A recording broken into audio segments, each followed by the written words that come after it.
होली की आत्मा। बचपन से शहर में रहने वाला मनोज इस साल होली की छुट्टियों में अपने गांव दुर्गापुर वापस आता है, जहां उसे देख पूरा गांव खुशी से झूम उठता है। जब गया था तब इतना सा था और अब देखो कितना बड़ा हो गया है। हाँ सरपंच जी, जब मैं गया था तब आप भी बहुत जवान थे और अब देखो कितने बूढ़े हो गए हैं आप। चलो चलो बढ़िया है। बच्चा घर वापस आ गया। इसी खुशी में आज रात पार्टी होगी। क्या बात है, गांव में भी पार्टियां होने लगी। वैसे अगर पार्टी की बात है तो आज क्यों सीधा होली पार्टी करते हैं। होली पार्टी की बात सुन चहल पहल में अचानक सन्नाटा छा जाता है, जिसे देख मनोज को कुछ अजीब लगता है, लेकिन तभी सरपंच बात पलट देता है। अब बहुत देर हो गई, चलो सब अपने घर चलो, पार्टी के बारे में कल सोचेंगे। मनोज भी मम्मी पापा के साथ घर आ जाता है, पर होली पार्टी और उस पर पूरे गांव की खामोशी वाली बात अभी तक उसके जहन से निकलती नहीं। पापा, होली पार्टी की बात पर सब चुप क्यों हो गए थे? अरे होगी उनकी कोई अपनी बात। मुझे गांव की पंचायत ही थोड़ी पता है। थक गया हूँ, चलो सो जाते हैं, कल बात करते हैं। पापा की बात मानते हुए मनोज भी सोने चला जाता है।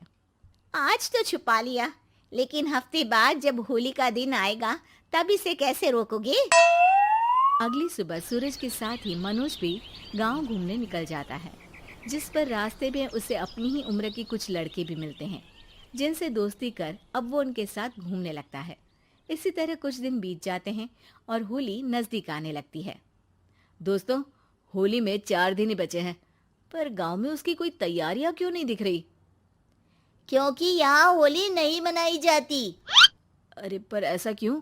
वो राजा भूषण। अरे तुम 4 दिन के लिए आए हो, क्या इतना सोच रहे हो? चलो कुछ खाने चलते हैं। इसी के साथ एक बार फिर होली की बात को टलते हुए देख मनोज को शक होने लगता है। वो घर पहुंचते ही इंटरनेट पर अपने गांव और राजा भूषण के बारे में जानकारी निकालने लगता है। क्या? मुझे आज तक ये नहीं पता था। ऐसा कैसे? किसी ने मुझे कुछ बताया क्यों नहीं? सारी जानकारी लेने के बाद मनोज गांव वालों या अपने मम्मी पापा से कुछ पूछे बिना खुद ही उसकी सच्चाई के बारे में छानबीन करने लगता है, जिसके चलते वो राजा भूषण की हवेली में पहुंचता है।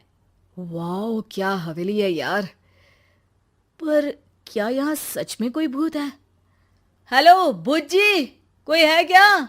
हम इस साल गांव में होली सेलिब्रेट कर रहे हैं, क्या आप उस पर थोड़ा इंटरव्यू देंगे? मनोज के ऐसा बोलते ही गांव में तूफान उठ जाता है और हवेली में रखी सारी चीजें हिलने लगती है। एक अदृश्य शक्ति मनोज को धक्का देकर हवेली से बाहर निकाल दरवाजा बंद कर लेती है। ये सब देख मनोज हैरान रह जाता है। क्या अभी मुझे हवा ने धक्का देकर बाहर निकाल दिया? मेरे होते हुए इस गांव में कभी होली नहीं मन सकती, इसलिए दोबारा ऐसी कोशिश भी मत करना, अंजाम बुरा होगा।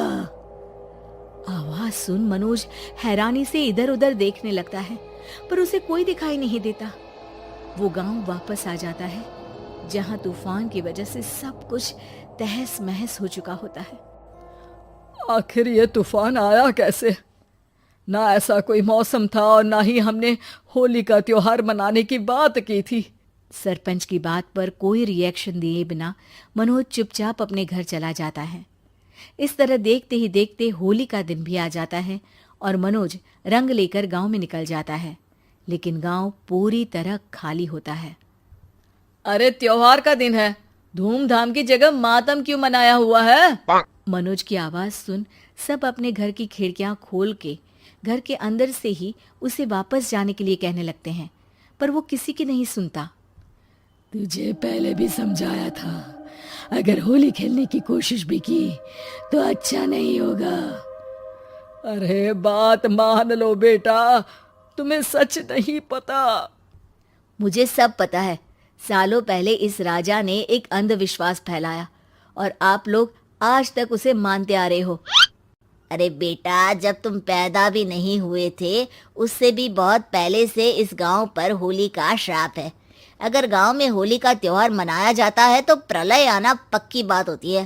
राजा भूषण इस सब में नहीं मानते थे और त्योहार मनाने लगे, जिसके चलते होली वाले ही दिन पहले उनके बेटे की और फिर उनकी मृत्यु हो गई।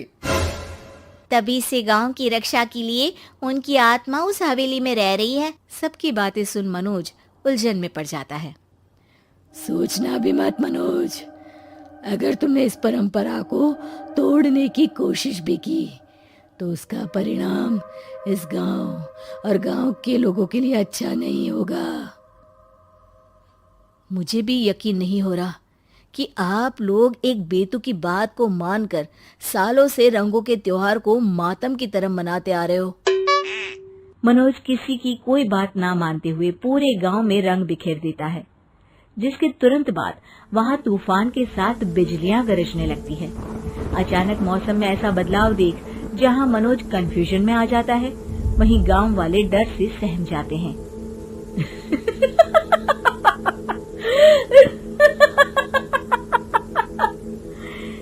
इस लड़के ने हमारे जैसे सिर्फ अपने स्वार्थ के लिए नहीं बल्कि पूरे गांव की खुशियों के लिए यहाँ होली मनाई है, जिस वजह से अब इस गांव पर होली का श्राप टूटता है। ऐसा बोलकर राजा का भूत वहां से गायब हो जाता है, जिसके बाद गांव के लोग धूमधाम से होली मनाते हैं। खुशियों के रंग गांव में बिखरे ही होते हैं कि अगली सुबह अचानक मनोज कहीं गायब हो जाता है और एक बार फिर गांव में होली का नया राज शुरू हो जाता है।